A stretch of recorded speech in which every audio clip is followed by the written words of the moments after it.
여러분, 비정규직과 정규직의 임금 격차가 굉장히 커지고 있습니다. 거의 역대 최대라고 할 수 있을 정도로 팍팍 늘어나고 있어요. 왜 이럴까요? 왜 이렇게 임금 격차가 커질까요? 여기에는 두 가지 이유가 있습니다. 하나는 자영업자 식당에서 혹은 영업장에서 영업장에서 일하던 사람들이 그만뒀어요. 그리고 그들이 시간제 알바를 하기 시작했어요. 그러면서 임금이 확 줄어드는 거죠. 그죠? 또한 좋은 일자리 있잖아요. 좋은 일자리. 쉽게 말하면 상용직 일자리. 상용직 일자리가 확 줄어들면서 정부가 어떻게 했습니까? 노인 일자리 확 늘렸어요. 한 달에 27만 원짜리. 그러니까 비정규직은 그래서 굉장히 많아진 거예요. 전체적으로 비정규직, 정규직 다 줄었지만 그 줄은 것을 정부가 일자리 정책으로 좋은 일자리를 많이 만들어서 그들을 내보내야 되는데 그게 아니라 노인 일자리, 청년 알바 이거를 계속 만들어낸 거예요. 그러니까 비정규직은 임금이 또 내려간 거예요. 정규직은 많이 안 올란 거에 비해서 비정규직은 자영업에서 일하던 알바들이 정규직들이 알바로 전환됐고요. 노인 일자리 만들어지고 청년 일자리 만들어지면서 알바 일자리 만들어지면서 임금이 굉장히 낮아졌어요. 반면에 좋은 일자리는 더 줄어들었고. 그러니 어떻게 되겠어요? 정규직과 비정규직의 임금 격차는 굉장히 크게 날 수밖에 해요. 굉장히 크게. 역대 최대라고 이야기할 만큼 나요. 역대 최대라고 이야기할 만큼. 지금 임금 격차가 2020년에 152만 3천 원까지 난다고 합니다. 152만 3천 원. 정규직 근로자 평균 임금은요. 월 323만 4천 원이에요. 323만 4천 원. 6만 9천 원이 늘었습니다. 반면에 비정규직 근로자 171만 1천 원입니다. 18,000원 감소했습니다. 그래서 임금 격차가 152만 3천 원까지 난 거예요. 3천 원까지.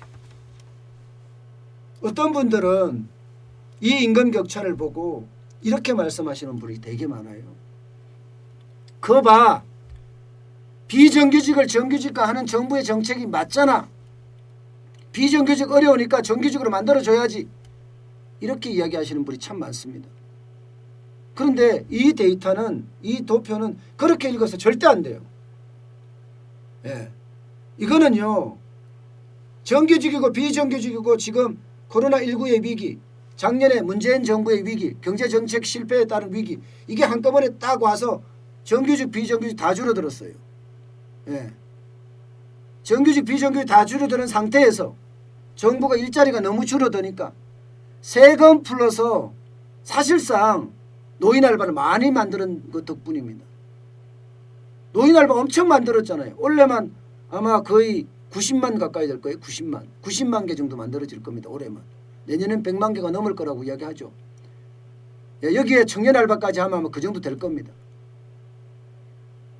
노인 알바를 하니까 비정규직이 줄어들었는데 노인 알바를 하니까 이게 임금이 더 줄어들잖아요. 여기에다가 앞서 말씀드렸다시피 자영업에서 정규직으로 있던 사람들이 알바 비정규직으로 되면서 임금이 또 줄어들었어요.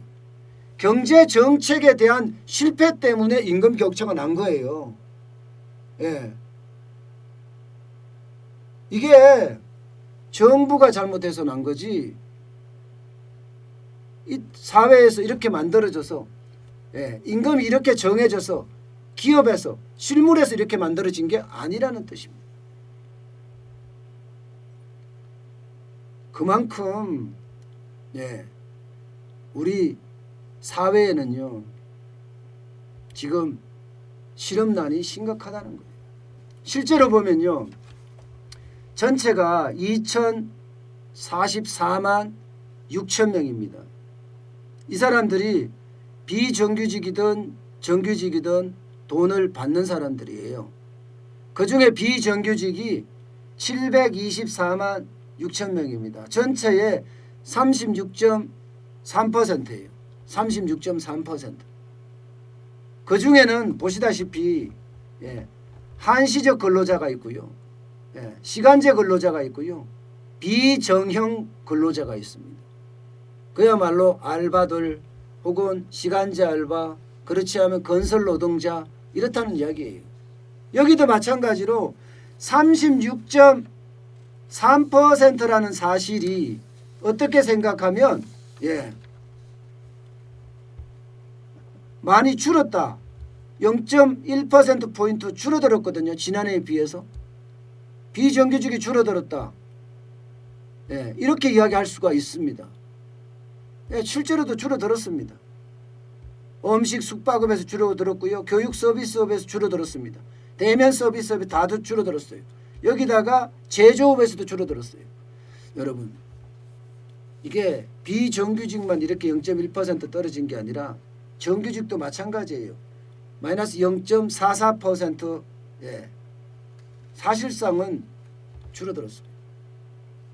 지금 전체적으로 보면 비정규직, 정규직이 다 줄어들고 있거든요. 저는 문재인 정부가 이야기했던 것처럼 일자리 정부라고 이야기했잖아요. 거의 청와대 집무실에다가 일자리 상황판을 만들어 놓고 매일매일 국민께 보고 드린다고 했습니다. 그거 어디 갔나요? 저는 그게 어디 갔는지 모르겠어요. 그러면서 문재인 정부는 비정규직을 줄이겠다고 약속까지 공약도 했어요. 오히려 비정규직은 늘어나고 있고 퍼센테이지는 더 많아지고 있어요. 퍼센테이지는. 그렇게 말하면 문재인 정부의 일자리 정책은 완전히 망했다. 제대로 한 게 없다.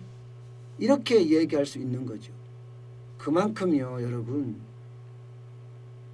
지금 일자리는 정책이 아니라 땜빵 내지는 땜질이다.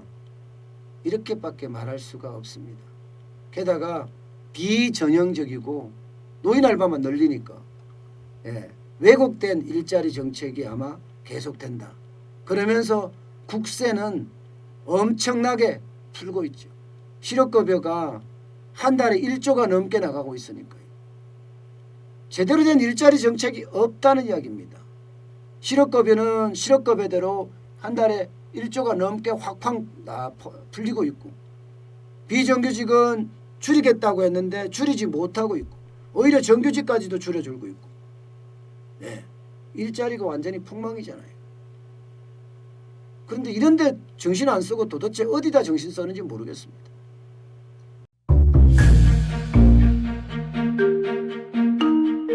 세종대왕과 샤넬 넘버5, 벤츠 자동차의 최고급 기종인 마이바흐의 공통점을 아시나요? 바로 침향입니다. 침향이란 동남아시아에서 자생하는 침향나무가 상처를 입었을 때 스스로를 보호하기 위해서 분비시키는 침향나무의 진액입니다. 진침향은 태국산 침향과 러시아산 녹용, 그리고 국산 홍삼, 백봉령, 산수유, 당귀, 숙지향, 꿀로 이루어진 침향환으로 만성 피로나 또 스트레스, 기력이 저하된 직장인분들, 또 수험생들, 연세 드신 어르신분들이 드시면 좋은 환입니다. 진침향 여러분들께 자신있게 권해드립니다.